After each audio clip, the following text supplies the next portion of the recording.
Hi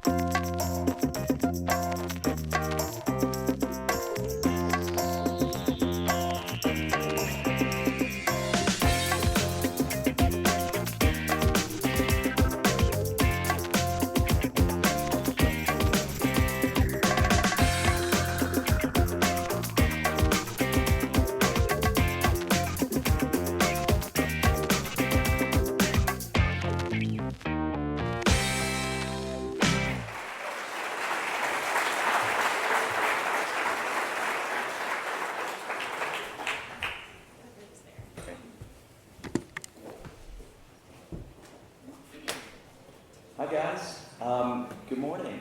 How's everybody? Doing well. All right, me too. That was not me naked, but there are some new photos coming up, so just wait. So Kim, thank you so much for that lovely and slightly embarrassing introduction. Thank you, Senator Smith. Thank you everybody for having me. What I want to share with you guys today is something I've discovered over the course of my creative life, which is that the best work that I've been a part of, and the most satisfying work that myself and my designers have done, and also I think the most successful work that our clients have ever found most exciting for them, is when we're able to marry convention and the theme of today, fantasy. So what do I mean by convention? By convention, I don't mean anything bad. I don't mean anything too boring. By that, I just actually mean kind of like good, solid design. So maybe it's Squarespace, maybe it's Kinfolk. There's a lot of other brands out there that are doing solid design. There's nothing wrong with this stuff. At the same time, I think that it's just a little bit safe, and it isn't as exciting as I think some things could be. And I'd say let's call that conventional. So maybe it's a little more practical. On the other side, we have fantasy. So for today, I'll kind of describe fantasy as something weird, something whimsical. These were some 60s era Japanese silk posters I came across at the Los Angeles County Museum of Art. They're beautiful, they're weird. I wish I actually could speak Japanese and know what they mean. But they're also kind of psychedelic and kind of funky. There's a lot of contemporary designers who are doing stuff like this. There's also some contemporary brands like Polar who are just, I think, doing interestingly weird things. And the point here is that this stuff is a little bit out there, it's a little weirder, and I think that when you bring these two things together, when you bring convention and fantasy together, is when the most interesting things can happen. So, Kim gave a little bit of background, I'm going to give a little bit more. It's funny because this building is adjacent to the first place I ever worked, Grady Campbell. I thought we were literally pulling up into Grady Campbell. It's nice to be here. And so, as you know, I started my design career in Chicago, right? And I began to work at a place called VSA Partners. I don't know if anybody's familiar with VSA. Anyone? Everybody? Anyone work at VSA, by the way? No. We don't talk about it. Okay. That's great. Good to know. I don't work there anymore either. So, VSA was a wonderful place for me to start. It was a place I worked at about 2 years out of school. And for me, it was super exciting because I actually wanted to work with these big brands. I wanted to work with Comcast, well, maybe not Comcast, IBM, Converse, Motorola, people like that. And it was super exciting. I mean, I got to do all sorts of travel for that. I got to kind of learn the rigor that it takes to work with a massive brand and a big team and have, I think, a lot of impact, if not for the company. This was our factory floor, basically. I don't think they're there anymore, but just to give you a little bit of context. And the kind of work we're doing, I know these photos are not very good. This is really not like a proper case study showing here, but I used to do this work for like the IBM, what's that even say? The CIO Leadership Conference, doesn't really matter. Or the what makes us special in Bangalore, India. And to be fair, these were exciting for me at the time. There's a lot of asterisks, there's a lot of things happening. It was interesting because this is what happened. So I don't want to spend too much time on this. The lower left is important, the upper right is super important. This is what happened to me over the course of my time at VSA. Through my own fault, got a little heavier. Just wasn't eating that well. Anyway, VSA, for my purposes, sorry, let's come back, forget that.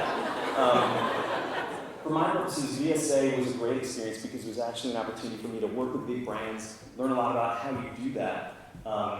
But at the end of the day, it was a little conventional for me. It wasn't as satisfying as I wanted it to be. It wasn't exactly what I was looking for. And I'm glad I did it. I'm also glad that fast forward a few years, and I had an opportunity to work at Stefan Sagmeister's studio. So I'm guessing we all know who that is. If not, I'll show you. And that was me in the center. This is before Sagmeister and Walsh. So this was kind of like myself in the center. I didn't draw that, but someone did. And on the right-hand side is Jesse, on the left-hand side is Stefan. And for me, this was almost like a grad school that they paid me to go to, but not very much. And it was a great experience because it kind of flipped the corporate script for me. It was like the antithesis of that. And just to give you a little example, that's a piece of hair. And the kind of work that we would do was Sagmeistery, I would say, in a good way. And this was a project, I'm just highlighting one to give you guys a taste, but we did this project where Stefan had I believe it was an exhibition in Paris, and someone had the bright idea of like, let's make something out of hair. How about we make type out of hair? I've never seen that before. So we shaved ourselves. This is as much nudity as you're going to get. I'm sorry, actually, but that's it. But we shaved our heads. Jesse's wearing a skull cap. She didn't shave it. Still upset that she didn't. You'll notice here, I think foreshadowing my future, I'm like just a little bit over from everybody else. And I don't know what was happening below the screen, but anyway, Sagmeister was very interesting for me. Glad you like that, Ed. And this is the end result. We did these posters. They were put up all over Paris. And again, for me, this was a great experience. Like, I got a chance to kind of see what it was like to be on the other side, to do a lot of truly creative, admittedly weird things, something fantasy-based, for sure. Us again. And so that's kind of what has led me to this, is that on the one side, I had a great opportunity at a place like ESA to do something big, and then I had a chance at Sagmeister to kind of do the boutique-iest of boutique, right? And at the end of the day, like, neither one was a perfect fit for me, but I was lucky enough to partner with my good friend and my business partner, Patrick Richardson, to found Freimuth. And I like to think that we're somewhere in the middle of that spectrum. I think we actually do a little bit of both. This is our team right now. There's about 10 of us, including Dylan. And we're a bunch of designers and illustrators, and we have some really fantastically talented fine artists and writers. And at the same time, like, I also think we're kind of weird. We have a bunch of characteristics that we like to let out into the work, that we let out into the culture, the studio. And I think that's something that kind of, I've never actually given this talk before, and it's been great because it helped me understand a little bit of our ethos without ever having stated it before. And it's that I was finding myself regularly saying to our designers, can you make it a little bit weirder? Like, that's a little bit safe. Can you push that a little bit further? And I think that's something that I take to work every day, is can we make it a little more interesting, a little strange, a little bit more fantastic in some way, but of course grounded with the conventional. So whether you're a student, whether you are a designer at a big place, a small place, in-house, at a big brand or not, I think there's an opportunity to kind of take some of this with you, maybe even today, and find ways to find that balance between like the convention and the fantasy.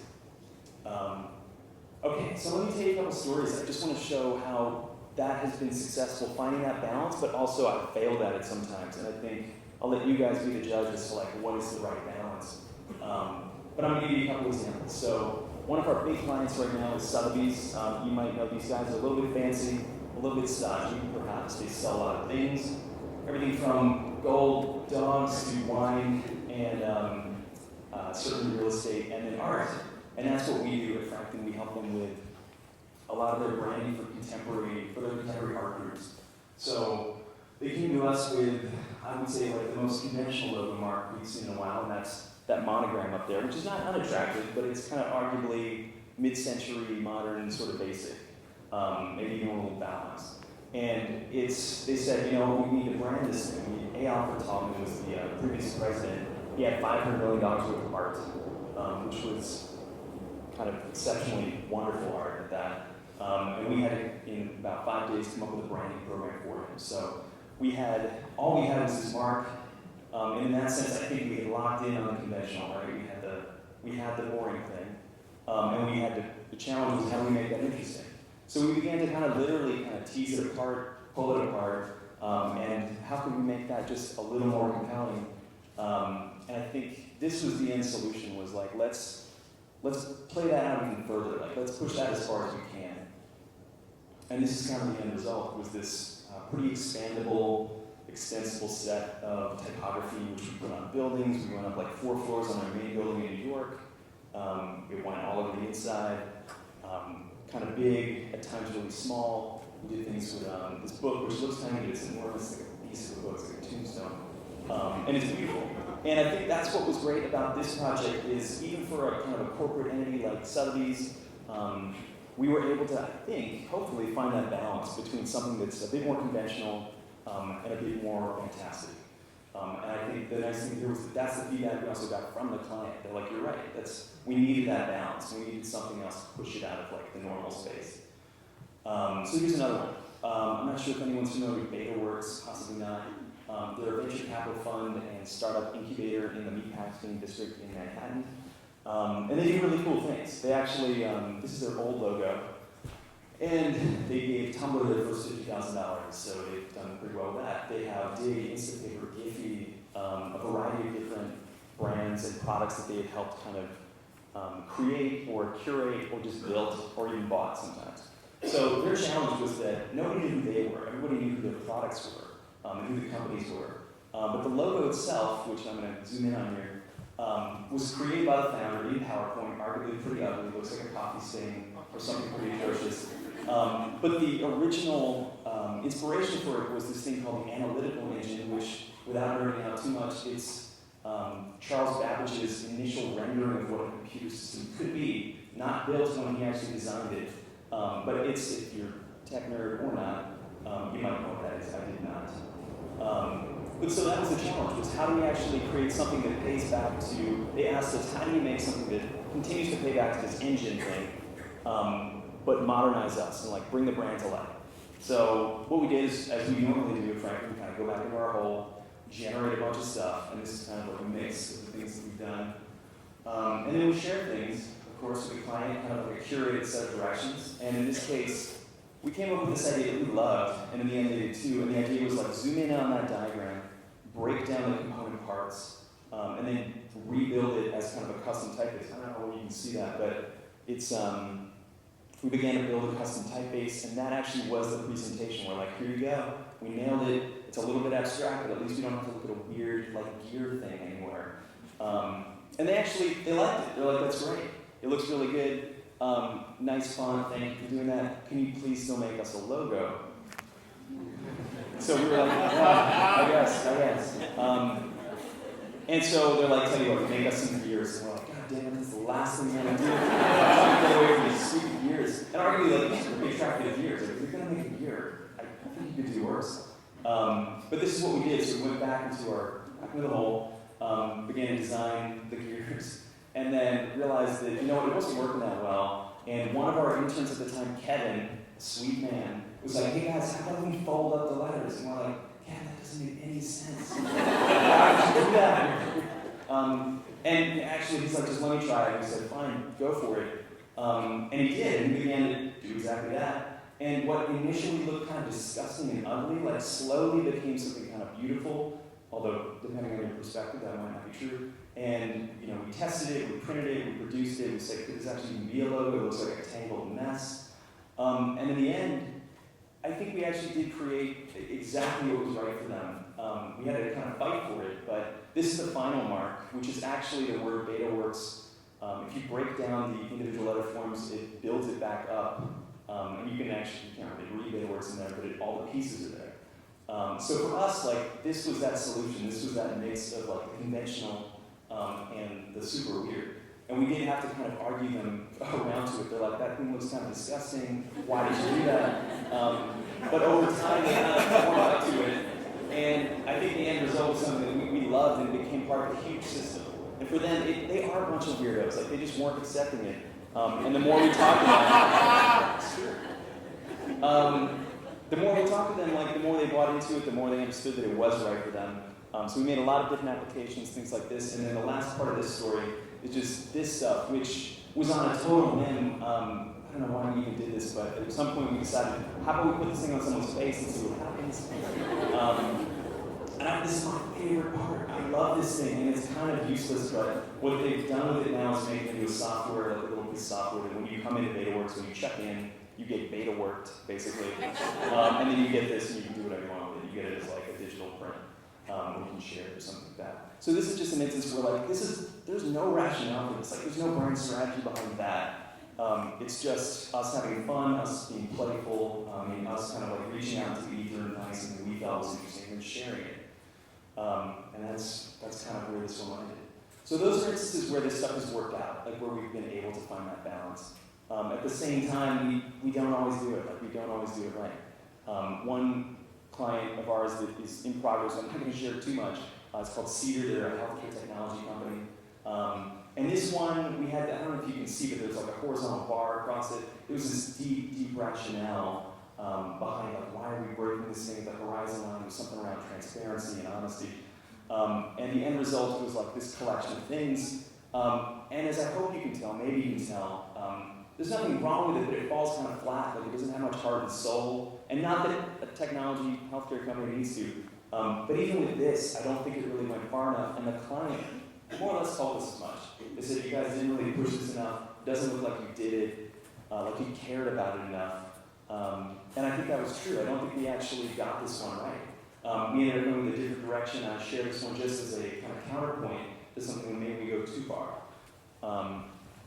So here's another for instance. So I don't know if you can tell, but try to look closely at Pete Sampras on the upper right. He looks like a hairy sausage and a beautiful man. But basically, we were working with Nike on a kind of Agassi Sampras street fight kind of identity for the Nike court.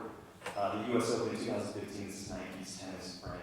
And I don't know if you can read that, but this was an instance where I think we went a little too far. We created a logo mark that was, this thing was like moving and gyrating and like jiggling. And in theory, you could also read it. It says steal the show. And in the end, we did this, and we had this, I thought pretty cool rationale for like why the Agassi A's are super aggressive, and the Sampras S's are kind of curvy and curly and weird.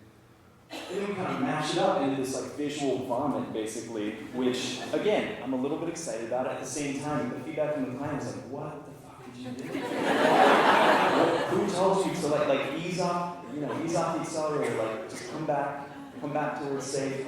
And we had kind of blown up parts of the color palette and the brand, and we made all these, I don't know, I still think it's kind of interesting. At the same time, clearly we went too far. So these things were never produced. There was no out-of-home campaign. There was no box to go along with it.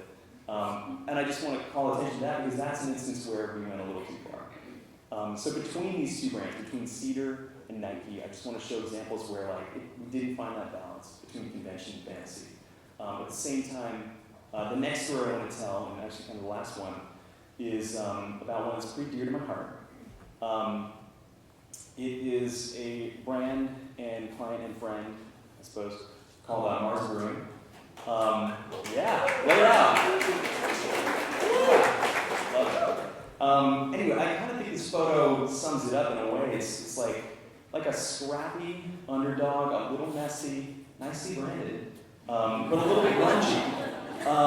And the story behind Mars is that one of the founders, Ed Mar, who is here in the audience today, and is actually, I don't know if you've seen this yet, Ed. I would think of Ed as kind of like a devil satyr who has done a bunch of different things. And I'm sorry, more to the point, he's kind of a Frankliner. Like, I think he's kind of one of us. He's almost like the original weirdo in my mind. He's also right here. Sorry. You can talk to him later. And the idea behind Mars was that we would pair small batch brewing with artists. And I think that was always exciting, and it's almost like a culmination of many different things that I've worked on over the course of 13 years. When I first came to Chicago in 2003, met Ed soon after that. We worked on a lot of different projects. And this is one where it's kind of all come together. This is Luke. He does some really fantastic visual art. We've also worked with Addie Goodrich out in LA. She does some phenomenal set design and other kinds of more graphic and flat designs. And then we have Mark, who's actually a Franklin kid, not a kid, man. Mark is a really, really talented graphic designer, illustrator who works with us. And that's one of the nice things about the work we're doing these days is we have so many talented folks at Franklin were able to, bring on a lot more of that work. So we actually still reach out to artists to do Mars collaborations. At the same time, we do a lot of that work in-house, and it's a great way to kind of like fuel the creativity of the studio. So that's some of the setup for Mars, but at the end of the day, like, this is the mark. It's relatively straightforward. It's an M. That's kind of the entry point to the brand. The logo mark is something that is, arguably not too complicated either.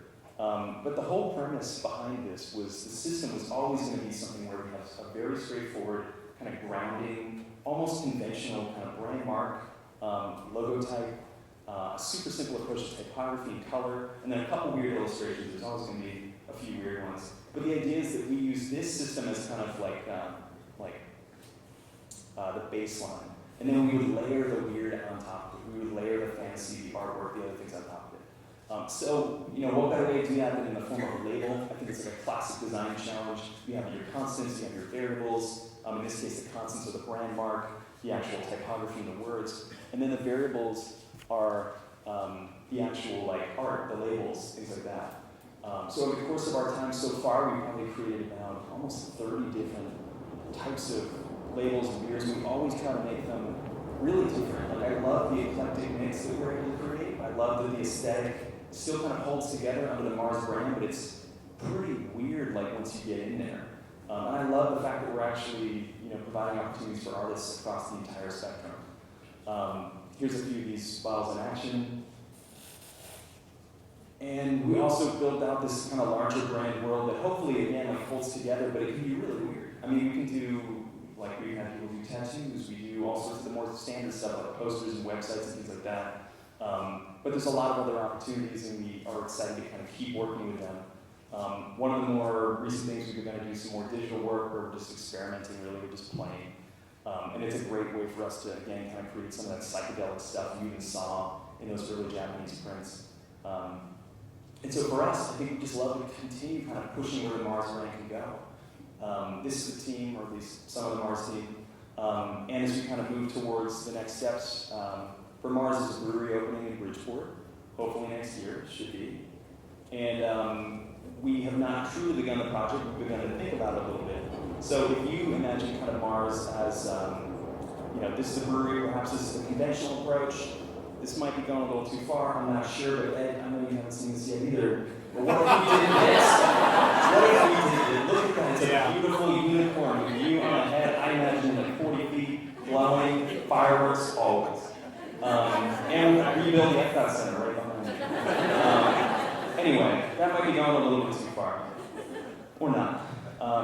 But really the point is, for whether you are a student, whether you're a designer, if you're at any level of that, at any kind of different company, I think there's an opportunity to find that balance between the conventional and the fantasy. I think I've been lucky enough to be at a few different companies that have helped show me that. But I think regardless of where you are, it's something you can do. You can do it today. And I hope that there's something in here for those people. And thank you so much for having me.